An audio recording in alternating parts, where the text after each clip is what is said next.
to the Mindset Michelle TV show. We're so super excited that you can join us again today to be here on this show and to have today's extra special guest join us, Tom Dawkins. Hello, Tom. Hello. Thank you so much for having me. It's so wonderful to be able to spend this time with you and to have you. I really do appreciate you giving up your time to come on the show today. I appreciate how incredibly busy you are. And for those that don't know Tom, he works in that social movement, that social enterprise space. And as most people are aware of today, it's an area that's growing and exploding, and everybody is pretty much going, how can I get involved? What can I do?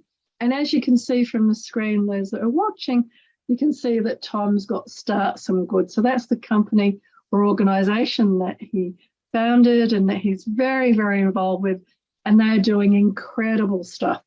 But before we go there, I really want to know more about you, Tom.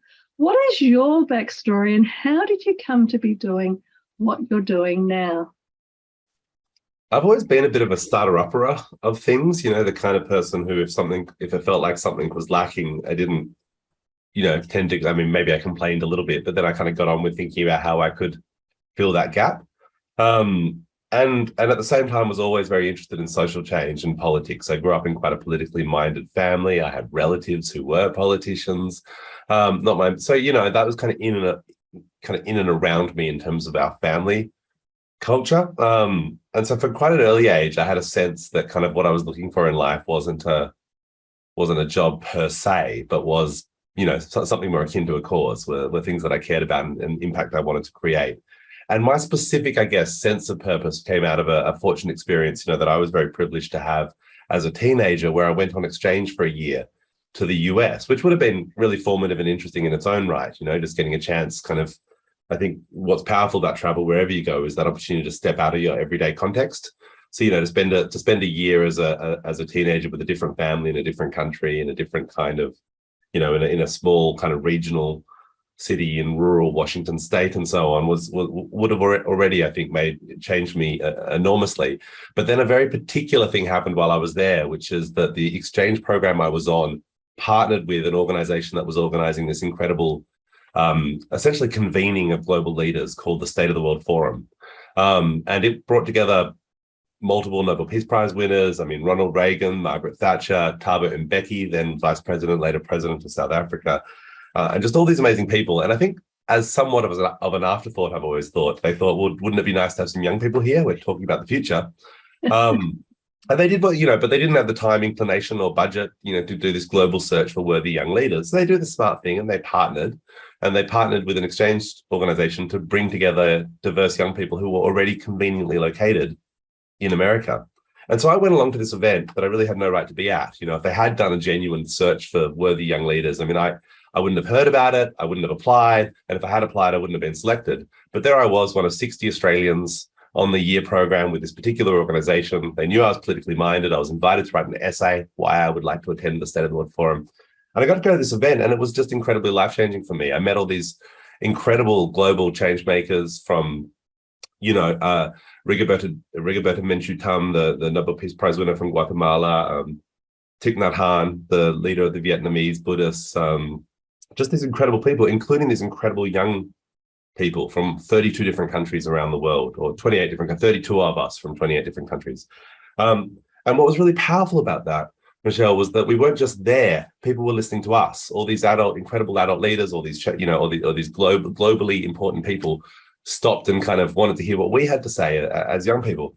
And that to me is kind of at the heart of any empowering experience, is both having, obviously you need the capacity to be willing to show up and share your voice. You need the opportunity, which sometimes sadly comes from privilege and luck, as mine did. I had to be very privileged to be in America on exchange for a year, and then very lucky that they even asked me to be one of 5 of 60 to even write that essay and then get selected. But it's not enough if no one's listening. You got to feel like someone's actually kind of listening to what you're saying as well. So I had that experience, and I walked away just really my mind kind of blown open, and this sense of responsibility. We'd been told that the 32 of us were there to kind of represent young people.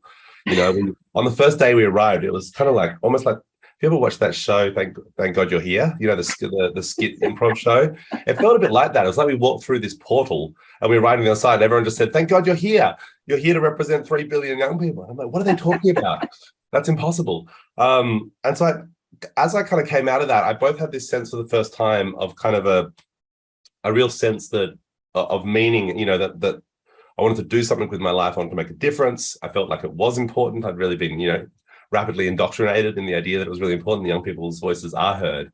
But I realized that what I just experienced was in some ways how youth empowerment in particular tends to happen, or youth voices are heard, which is a process that is kind of tokenistic, haphazard, and deeply biased towards wealth, deeply biased towards a particular type of young person of whom I'm a perfect embodiment, who grew up in a political family, was taught to, you know, like white male, middle class, confident in the use of my own voice, have always been encouraged to use it, have always been congratulated when I used it, and willing to take up space and willing to speak up on things I didn't really have much grounding of knowledge in.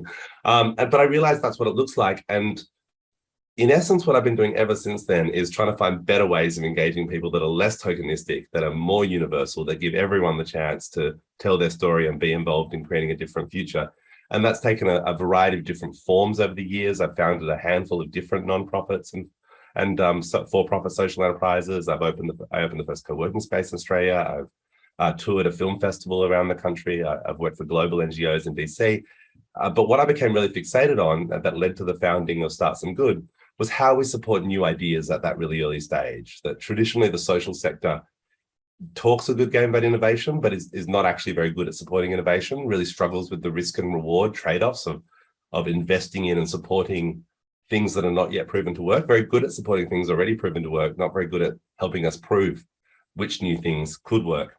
And so having spent a couple of years in San Francisco and really been excited to experience what felt like, you know, for the first time in my life, what a pro-innovation ecosystem feels like, and seeing within that ecosystem the really crucial role played by those people willing to support those innovators and new ideas at that very early stage, through funding, through capacity building, through accelerated programs, through access to infrastructure and technology. And so that led to the founding of Start Some Good, initially as a crowdfunding platform. And these days, as I guess a kind of somewhat diversified, you know, we platforms and programs, accelerators, design programs, and 2 different flavors of crowdfunding platform now, one that does lending and the other a more traditional project-based crowdfunding platform at startsomegood.com, which is where it all began. Wow, I'm just, you know, taking in some of the amazing and incredible journey that you were sharing there, and I'm really touched again by you hear so much about it, but the wonderful way you described that as a teenager, that opportunity in the US and that exposure to the big minds, the big names, and the big ways of viewing the world at such a formative stage for you, and being able to feel like you were a part of that. And I really did hear when you were saying that on the other side, there was that opportunity, but there was also that responsibility that they then imparted to you, that you now represent every young person in the world. And I applaud how much then you have taken that away and worked through the different roles and startups and things that you've done to land in somewhat of a sweet spot with Start Some Good and the incredible work that we'll go through a little bit more in a minute. I'm fascinated with all of that, and that self-awareness you have, especially as well with the white male and the privilege of being in America in the first place as an exchange, etc. But I'm interested with so much self-awareness and so much self-direction, if you like, and taking you into that sweet spot of doing what you love and loving what you do. What now then means success to you? What does success mean to you today? I mean, it's always, I think, for me, been about feeling of service to the world and feeling like I'm making an impact. And I think I'm really fortunate to have, I guess, been inspired and guided in that by my parents, both of whom were very purpose-driven in the work they did. One in public broadcasting, my mother spent her entire career with the ABC and was incredibly passionate about the role that a public broadcaster plays in a society, and had been a really pioneering feminist journalist and had, it's kind of done a lot of important work putting unheard voices on the air. And my dad's a town planner, but an incredibly purpose-driven town planner. Thinks, incredibly thoughtful and passionate about how public space, how essentially town planning is how we organize space, and space has enormous social and environmental impacts. And so I think I was lucky to grow up with, I guess, this template of work. I think some people grow up with a template of work, is that, you don't live to work, you work to live, and you find your passions. Hang on, other way around. Did I get that wrong? You don't live to work. I'm screwing this up, but essentially you find your passions outside of work, and work's this thing you have to do so you can pay for your passions and pay the rent and so on.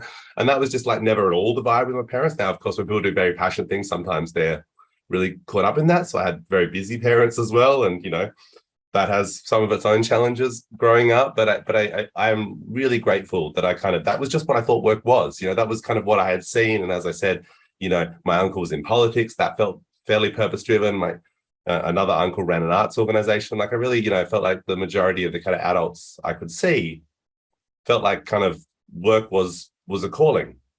Work was something they were really passionate about. And so that was just kind of the template in my mind. I didn't know what that was going to be.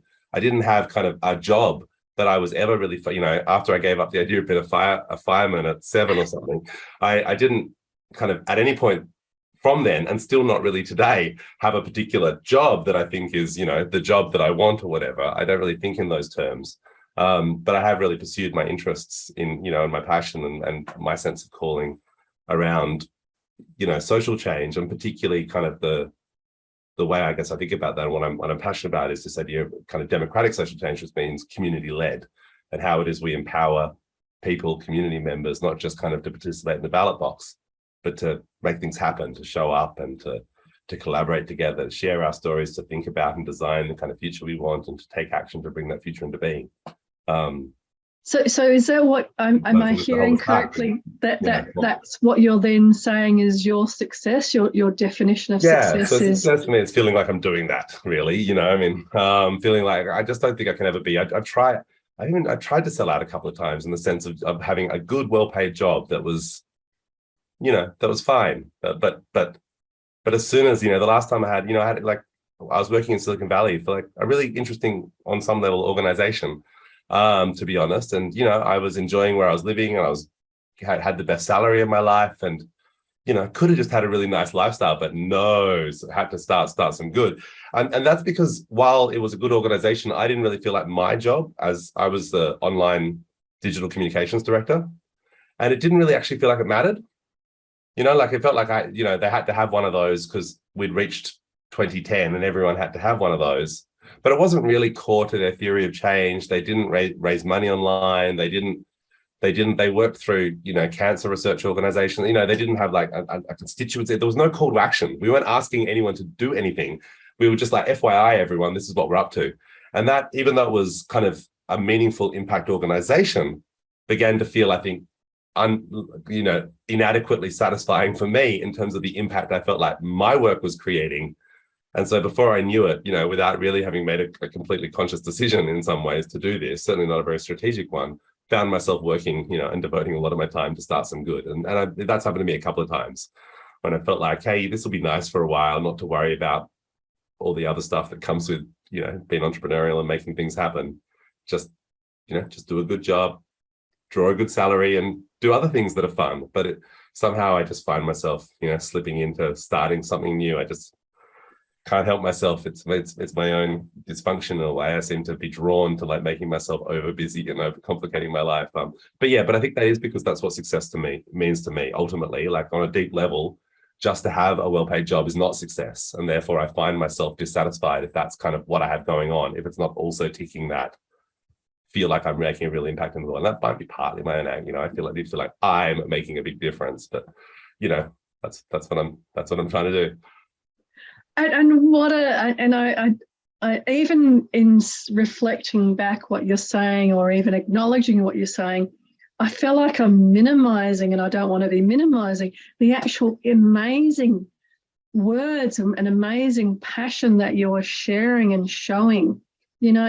To say no to well-paid money and well-paid job, to say no to companies that are actually saying that they're doing good and they're working in a good environment and everything, to kind of say, okay, that there's a time and place for people and for doing that, but for you, the time and place is to really passionately follow the purpose in your life and the drive that you have to make a difference and to feel like you're making a difference, whatever else you are moving away from, to be doing that.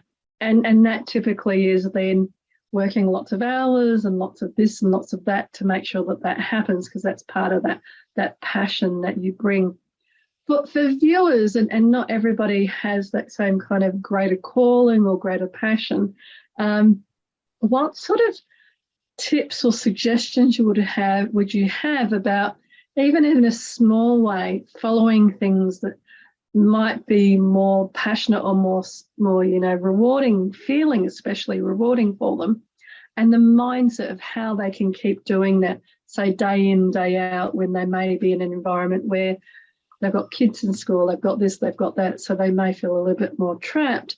But you want to encourage them that they can, with that right mindset, keep moving more towards where their passions lay. Well, I think there's particularly an opportunity now. You mentioned at the start in the intro that the social enterprise sector, so, businesses that seek to earn a profit or at a minimum be sustainable in the long run through their trade, but which also, have a kind of impact model at the very heart of what they do. That whole world is growing really fast, and that creates lots of new opportunities for people who don't have to be founders. We're not going to have a world where everyone founds a new social enterprise. That sounds like madness and highly dysfunctional. All these one person enterprises running around. And as the sector matures, there's more opportunities for people at all different levels. There's some quite large social enterprises now, and if you're the kind of person who just, your comfort level is to work in a larger organization that is better established, that has more resources, that can provide greater security, well, there's opportunities to do that too in the social enterprise sector. So I guess my call to everyone would be, don't feel like it does have to involve necessarily that the kind of, all out like sacrifices in terms of salary or lifestyle necessarily. And just when you are looking for a change or looking for something new, just check what you could find in the social enterprise world first. Google social enterprise jobs, look at some specialist platforms like Ethical Jobs, where social enterprises often, and nonprofits as well, of course, some very big nonprofits. And don't assume that you have to be Mother Teresa to focus your skills and your talents and your career on making a difference. I think there are ways, more and more, this is what the whole social enterprise movement is about, that there's ways of doing that allow us to achieve what we need in life. And for some, that's wealth. They want to become fabulously rich and famous. That's fantastic. Go you. So long as you do that while doing good in the world, I'm totally stoked for you. If that fame and fortune came from making impact while making impact, what an exciting example for everyone. For others, it's just a stable paycheck. That's great too. You can, so I think we're moving on from a world that assumes that to be a kind of a professional change maker means that you're, a hippie or an activist or living on the poverty line. It can mean that you're Elon Musk in some cases as well, or that you're, an accountant who works for a social enterprise accounting firm. And, your job is not so different from other accountants, but you have the incredible joy that comes from knowing that when you do show up to work every day, you're not just doing accounts, you're doing that in a way that is making that broader difference to the world. And I think that more and more of us, and maybe as a fundamental human need, really want to feel like we're part of something bigger, something that isn't just showing, that isn't just the 9-to-5 grind, that really does have that bigger meaning and context. And I think that's when you feel true agency and true pride in your work as well, when you see your talents really kind of contributing in that way. And I really hear about, and thank you for clarifying that we're not talking about everybody run out tomorrow and resign and start up your own company, that there are other ways. Some of you should do that for sure. I shouldn't, our business is helping people start social enterprises and so on. So we in fact are all about serving founders, but I know that's not for everyone. If it is for everyone, though, call me. If it is for you, rather. Yes. If it's for someone watching, yes, definitely call Tom. Because I also think too many people do have a great idea in their head and don't get it out there. And it's kind of one of my, I guess, hypotheses, and in some ways, the premise upon which Start Some Good was founded on, is that we've already got all the ideas we need. I actually think but I think many of those ideas are either trapped in a small scale, like working beautifully somewhere, in a small scale, but struggling to kind of break out of that scale and grow and become bigger, or trapped inside someone's head who's had an amazing idea but doesn't know who to tell and doesn't know how to get started and doesn't know how to turn an idea into a business or a nonprofit or a movement. And so just helping people do that, I think that's super important as well. If you are one of those people sitting on that idea or how to get started, definitely, just get involved. There's heaps of people who want to help you get started. The other exciting thing with the growth of the sector overall is more and more organizations like Start Some Good that are here to help other founders to embark on this journey as well.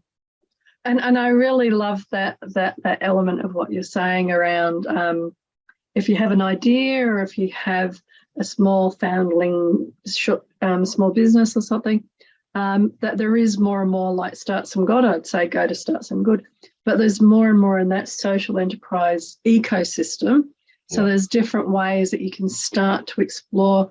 And going back to what you mentioned earlier about the youth, representing and the responsibility of all of the youth on the planet, but I also think that if you're a younger person watching this or younger people, one of the things to do is to really encourage them to experiment and to see whether entrepreneurship and an entrepreneur passion life is something that may be more suited to them than the traditional education system or the traditional job or traditional this or traditional that. Because what we are seeing with the COVID and technology and all these changes is that the opportunities are just expanding and expanding and expanding. And so one of the reasons I have this show is to try and help people to expand the mindset as well. So you can be an accountant in an organisation that fulfills that passion for making a difference on the planet. You can be a TikTok superstar at the age of 15, earning millions of dollars. The opportunities are all out there, and to really embrace that mindset that, anything is possible now, and to go and talk to people like yourself in the social enterprise space to help refine that passion. Yeah, exactly. And I like that you said it's about, experimenting, because I think that when it comes to mindset, I really think that's almost the most important thing, is that it is to view what you're doing as an experiment, as a trial, to kind of live in that scientist mode as best as you can. And I think the danger where people get really burnt out and frustrated is when they're too wedded to their solution. And one of the things I like to preach to people who are in the early stages of a social entrepreneurship journey or a change making journey is you want to be in love with the problem you're trying to solve, not in love with your solution. Your solution's probably wrong or might not work or will need revision.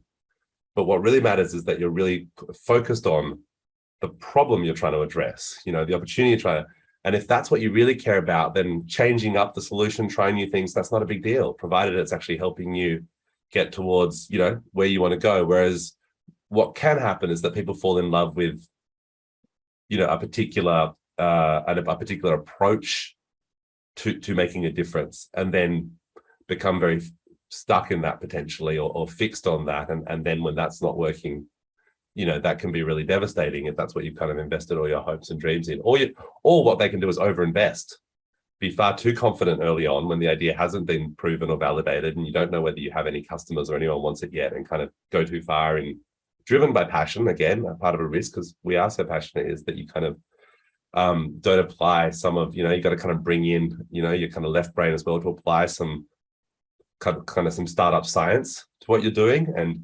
But what underpins that startup science, what they say, kind of if you were to summarize this kind of whole idea of there's a science to starting new companies today, startup science into one kind of phrase, is that your mission is to learn, not to succeed at first, validated learning. And so discovering something that doesn't work, that's a success.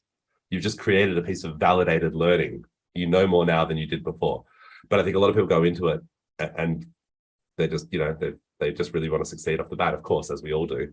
And so having the right mindset is really, because there are different, obviously, like a performance mindset is quite different, and in some ways in approach sounds like it should be the right mindset for an early stage startup endeavor, but isn't, because a performance mindset is often based around operationalizing and getting to that point of excellence. But there's that again is over investing in operational excellence when you don't even know if what you're doing is the right thing. And so you've got to have that scientist mindset, I think, at the start to try and it's the only way to kind of enjoy the journey and to appreciate what you're learning along the way, even if it's not what you had hoped to discover. It's still a discovery. It still takes you closer to your ultimate goal. And I really love how you're describing that learning journey. And I was reflecting as you were talking about your journey and how your passion for making a difference. The solution at one point looked like working for an organization in San Francisco, and the solution at another point looked like something else, and it looked like something else. But you really well at the beginning encapsulated the problem you were trying to solve with Start Some Good was that there was all these great ideas and great startups, but they didn't necessarily have the structure and the support to move beyond just being an idea or just being a small startup. So you honed in on what the problem was, and as you shared earlier, you now have different funding models, different this, different that, because the solutions have all changed as Start Some Good has been looking at different aspects of the problem to try and solve. And I think that model that you're demonstrating so beautifully is the same model that you're talking about now. You became clearer and clearer about the problem that you wanted to solve, but then the way and the solution of solving it has been different as time has gone by. That's right. And I'll give you, I mean, we Start Some Good started as a crowdfunding platform, quite a traditional sort of a crowdfunding platform. And if our mission was to create a successful crowdfunding platform, we would have ended up in a really different place. Then our mission is to increase the pace of innovation for social change. And one of the real gaps we observed very early on was that, again, crowdfunding is just a tool. And you don't really empower people by just handing them a tool. You got to teach them how to use that tool confidently and competently and successfully in order for that to actually move the needle in terms of social change. If it's just the same people who could fundraise anywhere that are showing up and fundraising on your platform, that may a successful business make. And on the outside, it'll still be a social impact business. We only help social impact projects raise funds. But if you're not truly grappling with who, the kind of everyone's different starting point and who is best placed to use that tool, both in terms of their confidence, skills, but all importantly for crowdfunding networks and existing community, then you're kind of just allowing those pre-existing inequalities to then kind of transplant over the opportunity you're providing.